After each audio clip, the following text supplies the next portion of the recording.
And this is, and I declare it with whatever authority or powers I may have, most of which may be hidden, I declare this as being Keynote Day for great men, for our parish here, for the world as well. Let us rejoice in the Lord, celebrating the golden matrimonial jubilee of Sal and Armella Bianchino. Relatives and friends reportedly have come from as far away as California, the New York harbor, and in between, to join the pastor, Father Ty, myself, and all present, to offer sincere congratulations and best wishes to the jubilarians on this very blessed day.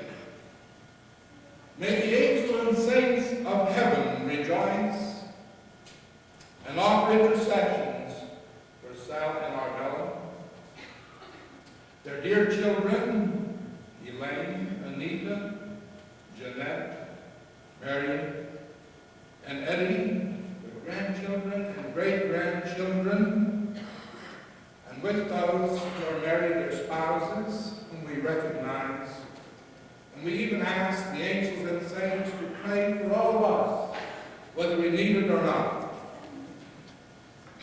A jubilee is truly a time to give thanks to God, God who is the bestower of all blessings, human and divine. My research may be limping a bit. My imagination was working a bit also.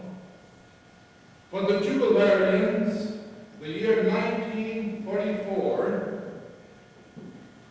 may have seemed to be the worst of times with the raging World War II. Then again, it may have for them seemed to be the best of times, for God had a way of bringing them together. Sal, a transplant from New York, left the Walker, Kansas Air Base one evening, not knowing what would happen, to attend a dance in the Sheridan Coliseum at Fort Hays State College, my alma mater. While there, his eyes feasted lovingly on a certain young lady to whom he was introduced. Her name was Armella Msgr. This couple, light on their feet, enjoyed the rhythmic music emanating from the Army Air Force Band. And why do people go to a dance? They go there to dance. Their friendship and love for each other developed nicely. At repeated social events, but was soon, too soon, put to a separation test when military orders came for Sal to leave the States with his 500th bomber group. Fortunately, God placed a mantle of protection over Sal, and eventually, in God's own good time, when the war was finally over, returned him safely to Hays, Kansas. Not a lot of time elapsed until the young lovers sought out a priest. In the person of Father Timothy Goodsham, a personal friend that I treasure knowing in eternity now, who at that time emphasized to this couple that marriage was a very serious decision or undertaking. he stressed that it was a lifelong commitment of love.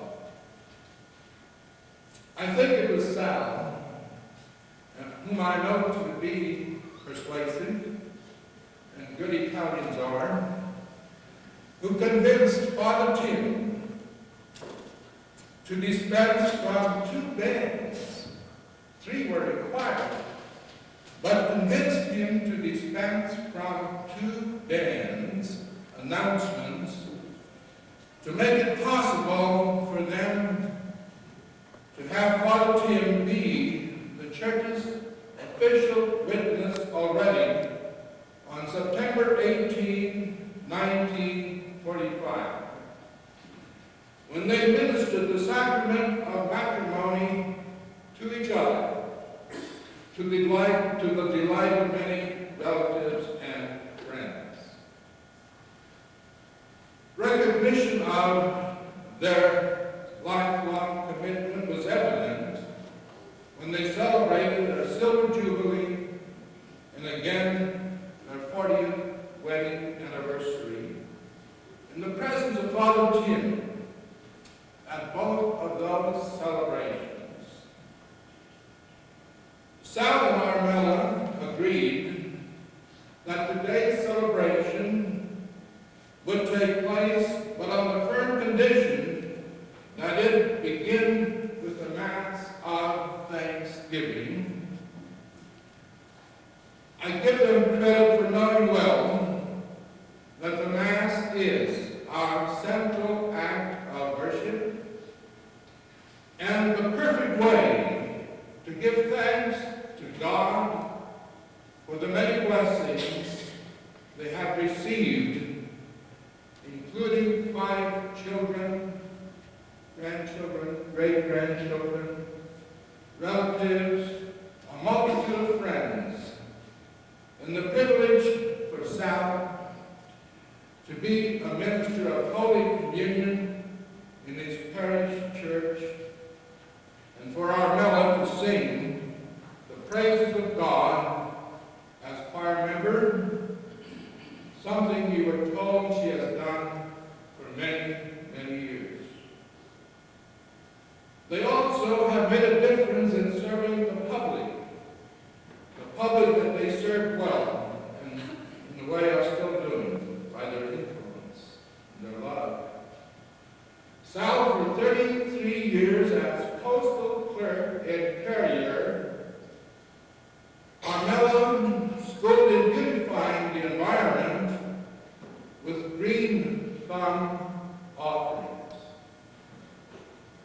May I continue by saying that love has a way of uniting us to God, uniting us to each other. And we need occasions like this to do it well. This is best done at Mass when the priest makes possible the Eucharistic food by saying over the bread, "This is my body," and over the wine, "This is my blood." For us priests, it's awe-inspiring to be privileged to bring Christ upon the altar of God, to offer nourishment to God's people. Let me say that it is through the sacrifice of the Mass that Catholics offer infinite love and adoration to the Heavenly Father, and also